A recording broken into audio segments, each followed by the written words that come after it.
Hi ಎಲ್ಲ big boss ಲವರ್ಸಿಗೆ ನನ್ನ ಕಡೆಯಿಂದ big hi. Big boss Kannada season 12ನ ವಾರದ ಕತೆ ಕಿಚನ್ ಜೊತೆ ಸ್ಯಾಟರ್ಡೆ ಎಪಿಸೋಡಿನ ಫಸ್ಟ್ ಪ್ರೊಮೋ ರಿಲೀಸ್ ಆಗಿದೆ. ಏನಪ್ಪ ಬಿಗ್ ಬಾಸ್ ಚರಿತ್ರೆಲೇನೆ ಆಯ್ತಾ ವೀಕೆಂಡ್ ಎಪಿಸೋಡಿನ ಪ್ರೋಮೋ ಇಷ್ಟು ಬೇಗ ಬಂದಿದೆಯಲ್ಲ ಅಂತೇಳಿ ನೀವೆಲ್ಲ ಆಶ್ಚರ್ಯ ಆಗ್ತಾ ಇರ್ಬೋದು. ಇದಕ್ಕೊಂದು ಕಾರಣ ಇದೆ. ಈ ಒಂದು ಏನು ವೀಕೆಂಡ್ ಶೂಟಿಂಗ್ ಏನಿದೆ ಆಯ್ತಾ, ಈ ಸ್ಯಾಟರ್ಡೆ ಎಪಿಸೋಡಿನ ಶೂಟಿಂಗ್ ಬಂದ್ಬಿಟ್ಟು ರಾತ್ರಿನೇ ನಡೆದಿದೆ ಅನ್ನೋ ಒಂದು ಇನ್ಫಾರ್ಮೇಶನ್ ಇದೆ. ಅಂದರೆ ಶುಕ್ರವಾರ ಬೆಳಗಿನ ಜಾವದಲ್ಲಿ ಈ ಒಂದು ಎಪಿಸೋಡಿನ ಪ್ರೋಮೋ ನಡೆದಿದೆ. ಅಂದರೆ ಈ ಪ್ರೋಮೋದ ಒಂದು ಶೂಟಿಂಗ್ ನಡೆದಿದೆ ಅನ್ನೋದು ಗೊತ್ತಾಗ್ತಾ ಇದೆ. ಕಾರಣ ಇಷ್ಟೇ, ನಿಮ್ಮೆಲ್ಲರಿಗೂ ನಾನು ನಿನ್ನೆ ಒಂದು ವಿಡಿಯೋ ಹಾಕಿದ್ದೆ. ಮಹಿಳಾ ಆಯೋಗಕ್ಕೆ ಸುದೀಪ್ ಸರ್ ಅವರ ಮೇಲೆ ಒಂದು ಕೇಸನ್ನು ಫೈಲ್ ಮಾಡಿದ್ದಾರೆ.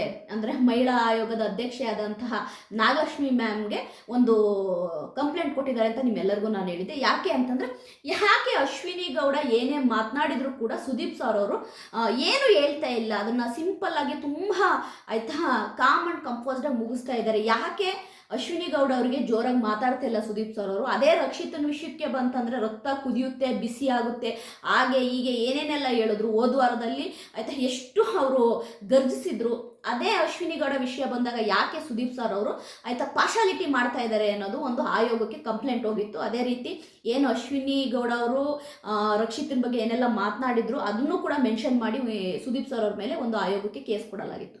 ಬಟ್ ಈ ಆಯೋಗಕ್ಕೆ ಏನು ಮಹಿಳಾ ಆಯೋಗಕ್ಕೆ ಸುದೀಪ್ ಸರ್ ಮೇಲೆ ಕೊಟ್ಟಂತಹ ಕಂಪ್ಲೇಂಟು ಇವತ್ತಿನ ಏನು ವಾರದ ಕತೆ ಕಿಚ್ಚನ ಜೊತೆ ಅಂದರೆ ಶನಿವಾರದ ಒಂದು ಎಪಿಸೋಡಿಗೆ ತುಂಬ ಚೆನ್ನಾಗಿ ಆಯಿತಾ ಅದು ಇದಾಗಿದೆ ಅನ್ನೋದು ಗೊತ್ತಾಗ್ತದೆ. ಅಂದರೆ ಬಿಸಿ ತಟ್ಟಿದೆ, ಅಂದರೆ ಮಹಿಳಾ ಆಯೋಗದ ಬಿಸಿ ತಟ್ಟಿದೆ ಅಂತಲೇ ಹೇಳ್ಬೋದು. ಸುದೀಪ್ ಸರ್ ಅವರು ಬೆಳಿಗ್ಗೆನೆ ಆಯಿತಾ ಸಖತ್ತಾಗಿ ಅಶ್ವಿನಿ ಗೌಡಗೆ ಕ್ಲಾಸ್ ತಗೊಂಡಿದ್ದಾರೆ ಅಂತಲ್ಲ, ಹುಚ್ಚೆ ಬಿಡಿಸಿದ್ದಾರೆ ಅಂತ ಹೇಳೋದು. ಅಶ್ವಿನಿ ಗೌಡನ್ಗೆ ಆಯಿತಾ ಸುದೀಪ್ ಸರ್ ಅವರು ಈ 8-9 ವಾರಗಳದನ್ನು ಎಲ್ಲ ಒಂದೇ ಸರಿ ಸೇರಿಸಿ ಅಶ್ವಿನಿ ಗೌಡ ಮುಗಿದಾಕಿದ್ದಾರೆ ಅಂತಲೇ ಹೇಳ್ಬೋದು. ನಮ್ಮ ಸುದೀಪ್ ಸರ್ ಅವರು ಇದನ್ನು ತುಂಬ ಮೊದಲೇ ಮಾಡಬೇಕಿತ್ತು. ನನ್ನನ್ನು ಕೇಳೋದಾದರೆ ಸುದೀಪ್ ಸರ್ ಅವರು ಇವತ್ತೇನು ಕರೆಕ್ಟ್ ಪಾಯಿಂಟ್ ಕೇಳ್ತಾ ಇದ್ದಾರಲ್ವ ಸುದೀಪ್ ಸರ್ ಅವರು, ಇದನ್ನ ಮೊದಲೇ 1 ವಾರ 2 ವಾರದಲ್ಲೇನೆ ಇಲ್ಲ ರಕ್ಷಿತನ ಬಗ್ಗೆ ಅವರು ತಪ್ಪಾಗಿ ಮಾತನಾಡಿದಾಗ ಇದೇ ಸ್ಟ್ಯಾಂಡ್ ತಗೊಂಡು ಸುದೀಪ್ ಸರ್ ಅವರು ಅವತ್ತು ದಂಡಿಸಿದ್ರೆ ಅಶ್ವಿನಿ ಗೌಡನ ತಪ್ಪು ಅವತ್ತೇ ಅಶ್ವಿನಿ ಗೌಡಗೆ ಅರಿವಾಗಿರೋದು, ಇಷ್ಟೊತ್ತಿಗೆ ಅಶ್ವಿನಿ ಗೌಡ ತಿದ್ಕೊಂಡಿರೋರು. ಸರಿಯಾ? ಈಗ ಸುದೀಪ್ ಸರ್ ಅವರು ಏನು ಅಶ್ವಿನಿ ಗೌಡಗೆ ಆಯ್ತಾ ಉಗಿದು ಉಪ್ಪಾಗ್ತಾ ಇದ್ದಾರೆ. ಇದನ್ನ ಯಾವಾಗಲೂ ಮಾಡಬೇಕಿತ್ತು. ನನ್ನನ್ನು ಕೇಳೋದಾದ್ರೆ ಇದನ್ನ ಯಾವಾಗಲೂ ಮಾಡಬೇಕಿತ್ತು, ಬಟ್ ಇವತ್ತು ಮಾಡ್ತಾ ಇದ್ದಾರೆ. ಅದೇ ನಾನು ಹೇಳ್ತೀನಲ್ಲ, ಮಹಿಳಾ ಆಯೋಗದ ಬಿಸಿ ಆಯ್ತಾ ಬಿಗ್ ಬಾಸ್ ಮನೆಗೆ ಚೆನ್ನಾಗೇ ತಟ್ಟಿದೆ ಅನ್ನೋದು ಗೊತ್ತಾಗ್ತಾ ಇದೆ. ಸುದೀಪ್ ಸರ್ ಅವರು ಆಯ್ತಾ ಅಶ್ವಿನಿ ಗೌಡನ್ಗೆ ಇದನ್ನ ಯಾವತ್ತೂ ಹೇಳಿದಿದ್ರೆ ಅಶ್ವಿನಿ ಗೌಡ ಇಷ್ಟೆಲ್ಲ ಹೆಚ್ಕೊಳ್ತಾ ಇರಲಿಲ್ಲ, ಇಷ್ಟೆಲ್ಲ ಆರ್ಭಟಿಸ್ತಾನೆ ಇರಲಿಲ್ಲ. ಓಕೆ ಆಯ್ತಾ, ನಾನು ನಿನ್ನೆ ಎಪಿಸೋಡಲ್ಲಿ ಆಯ್ತಾ ಗಿಲ್ಲಿ ನಟ ಅಶ್ವಿನಿ ಗೌಡಗೆ ಆ ಥರ ಓವರಾಗಿ ಹೇಳ್ಬಾರ್ದಿತ್ತು ಅನ್ನೋದು ನಾನು ಹೇಳಿದೆ. ನೀವು ಅಷ್ಟೊಂದು ಮಾತ್ರ ನೋಡ್ತಾ ಇದ್ದೀರಾ.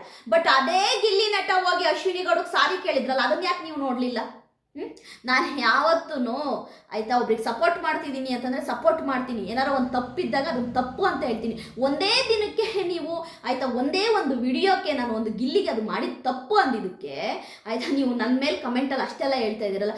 ನಾನು ಆ ಒಂದು ಏನು ಸ್ಪೆಸಿಫಿಕ್ಕಾಗಿ ಏನು ಕ್ಯಾಪ್ಟನ್ಸಿ ಒಂದು ಟಾಸ್ಕಲ್ಲಿ ಅಶ್ವಿನಿ ಗೌಡಗೆ ಗಿಲ್ಲಿ ನಟ ಹಂಗೆಲ್ಲ ಹೇಳ್ಬಾರ್ದಿತ್ತು, ತುಂಬ ಓವರ್ ಆಯಿತು ಅಂತ ನಾನು ಹೇಳಿದೆ. ಅದೇ ಗಿಲ್ಲಿ ನಟ ಹೋಗಿ ಮೇಡಮ್ ಇದು ನಿಮ್ಮ ಕೈಯೆಲ್ಲ ಕಾಲು ಅಂತ ತಿಳ್ಕೊಳ್ತೀನಿ, ಸಾರಿ ಅಂತ ಕ್ಷಮಿಸಿ ಅಂತ ಕೇಳಿದ್ದಾರೆ. ಅದನ್ನು ನಾನು ಹೇಳೋದನ್ನ ನೀವು ಅದನ್ನ ಹೇಳಲ್ಲ, ಇದನ್ನ ಹೇಳ್ತೀರ ಯಾವಾಗಲೂ ಅಷ್ಟೇ ಆಯಿತಾ. ನಾನು ಯಾವತ್ತೂ ಆಯಿತಾ ನನ್ನ ಒಂದು ರಿವ್ಯೂ ಅಲ್ಲಿ ಅಡ್ಗೋಡೆ ಮೇಲೆ ದೀಪ ಇಟ್ಟಂಗೆ ಹೇಳಲ್ಲ.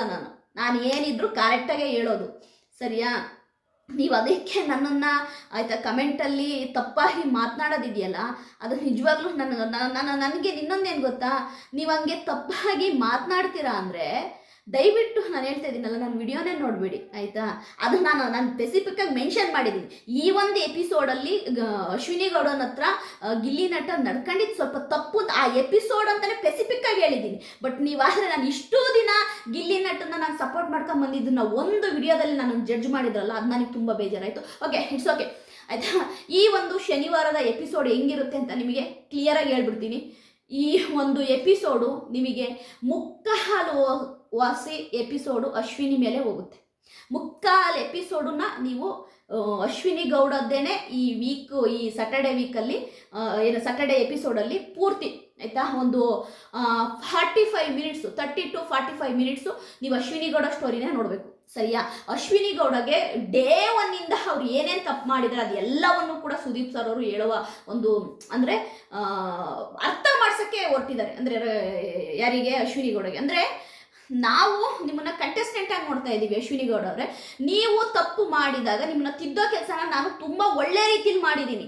ಇವತ್ತು ನಾನು ಈ ಥರ ನಾನು ನಿಮಗೆ ಸಿಟ್ಟಾಗಿ ಮಾತನಾಡ್ತಿದ್ದೀನಿ ಅಂದರೆ ನಾನು ಇಷ್ಟು ವಾರಗಳು ನಾನು ನಿಮಗೆ ಎಷ್ಟೇ ಬುದ್ಧಿವಾದ ಹೇಳಿದ್ರು ನೀವು ತಿಳ್ಕೊಳ್ತಾ ಇಲ್ಲ, ನೀವು ಅರ್ಥ ಮಾಡ್ಕೊಳ್ತಾ ಇಲ್ಲ, ಹಾಗಾಗಿ ನಾನು ನಿಮಗೆ ಹೇಳ್ತಾ ಇದ್ದೀನಿ ಅಂತ ಇವತ್ತು ಅವರು ತುಂಬ ಅಂದರೆ ಡೀಪಾಗಿ ಅಶ್ವಿನಿ ಗೌಡ ಕ್ಲಾಸ್ ತಗೊಂಡಿದ್ದಾರೆ. ಅಶ್ವಿನಿ ಗೌಡ ಫುಲ್ಲು ಹತ್ತಿದ್ದಾರೆ, ಕಣ್ಣೆಲ್ಲ ರೆಡ್ ಆಗಿ ಅಶ್ವಿನಿ ಗೌಡನ್ಗೆ ಈ ಬಿಗ್ ಬಾಸ್ ಮನೆಯಿಂದ ಹೊರಗಡೆ ಹೋದ್ರೆ ಸಾಕು ಅನ್ನೋ ರೀತಿ ಈಗೋ ಅಲ್ಲ, ಈಗೋ ಸ್ವಾಭಿಮಾನ ಯಾವುದು ಬೇಡಪ್ಪ, ನನಗೆ ಬಿಗ್ ಬಾಸ್ ಮನೆನೇ ಬೇಡ ಅನ್ನೋ ಲೆವೆಲ್ಲಿಗೆ ಹತ್ತಿದ್ದಾರೆ.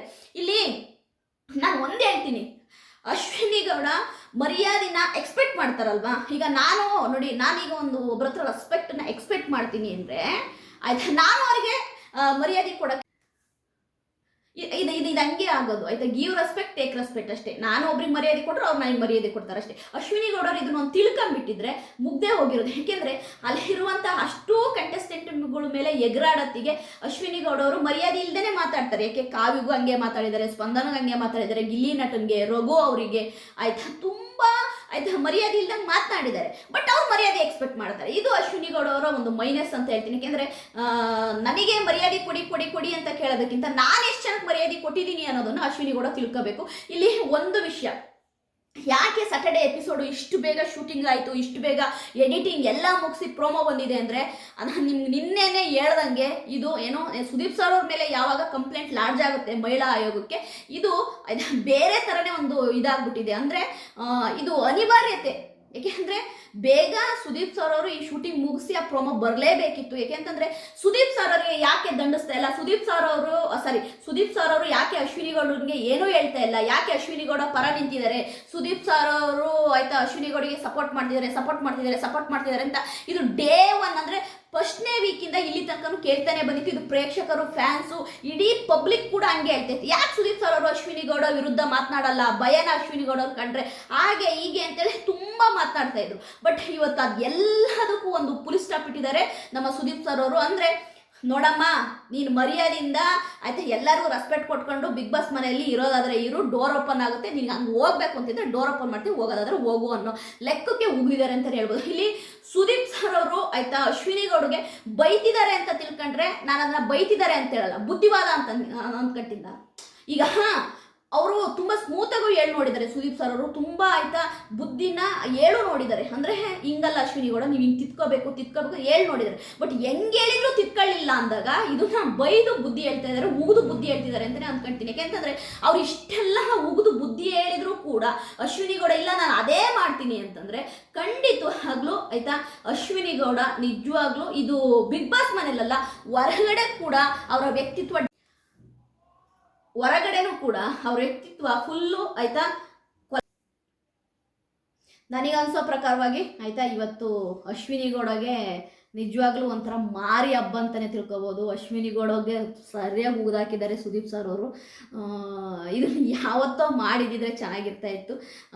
ಈಗಲಾದರೂ ಅಶ್ವಿನಿ ಗೌಡ ಬುದ್ಧಿನ ಕಲ್ತ್ಕೋಬೇಕು. ಏಕೆಂದರೆ ಇಲ್ಲಿ ನೋಡಿ, ಅಶ್ವಿನಿ ಗೌಡ ಆಯಿತಾ ಎಲ್ಲರ ಹತ್ರನೂ ಅವ್ರ ಮರ್ಯಾದೆ ಇಲ್ಲದೆ ಮಾತಾಡ್ತಾರೆ. ಬಟ್ಟು ಬೇರೆಯವ್ರು ಆ ರೀತಿ ಮಾತನಾಡಿದರೆ ಅದನ್ನು ತಗೋಣ ಅಂತ ಮನಸ್ತತ್ವ ಇಲ್ಲ. ಈಗ ನಾನು ಮರ್ಯಾದೆನ ಎಕ್ಸ್ಪೆಕ್ಟ್ ಮಾಡ್ತಿದ್ದೀನಿ ಅಂದಾಗ ಆಯಿತಾ ಎಲ್ಲರಿಗೂ ಮರ್ಯಾದೆ ಕೊಟ್ಟರೆ ಅವರು ಮರ್ಯಾದೆ ಕೊಡ್ತಾರೆ, ಅಲ್ಲಿ ಮುಗ್ದೋಗುತ್ತೆ. ಒಟ್ಟಾರೆ ಇವತ್ತಿನ ಸ್ಯಾಟರ್ಡೇ ಎಪಿಸೋಡಿಗೆ ಯಾರ್ಯಾರೆಲ್ಲ ವೆಯ್ಟ್ ಮಾಡ್ತಿದ್ದಾರೋ ಗೊತ್ತಿಲ್ಲ, ನಾನಂತೂ ತುಂಬ ವೆಯ್ಟ್ ಮಾಡ್ತಾ ಇದ್ದೀನಿ. ಅದಲ್ಲದೆ ಆಯಿತಾ ಈ ಸ್ಯಾಟರ್ಡೇ ನಿಜವಾಗ್ಲೂ ಎಷ್ಟೋ ಪ್ರೇಕ್ಷಕರಿಗೆ ಅಶ್ವಿನಿ ಗೌಡ ಇದು ಬೇಕಿತ್ತು ಅಂತಲೇ ಅಂತಿದ್ದಾರೆ. ಒಟ್ಟು ಯಾರು ಕೂಡ ಪಾಪ ಅಂತಿಲ್ಲ. ಕಾರಣ ಇಷ್ಟೇ, ಅಶ್ವಿನಿ ಗೌಡ ಈಗ 9 ವಾರಗಳಿಂದನೂ ಕೂಡ ಅಶ್ವಿನಿ ಗೌಡ ನಾನು ನೋಡಿದ ಹಾಗೆ ಎಲ್ಲೂ ಕೂಡ ತಿತ್ಕಣ ಅಂತ ಕೆಲಸ ಮಾಡಿಲ್ಲ. ಅವ್ರು ತಿತ್ಕಣ ಅಂತ ಕೆಲಸ ಮಾಡಿಬಿಟ್ಟಿದ್ದಿದ್ರೆ ಇವತ್ತು ಈ ಸ್ಟೇಜಿಗೆ ಬರ್ತಾ ಇರಲಿಲ್ಲ.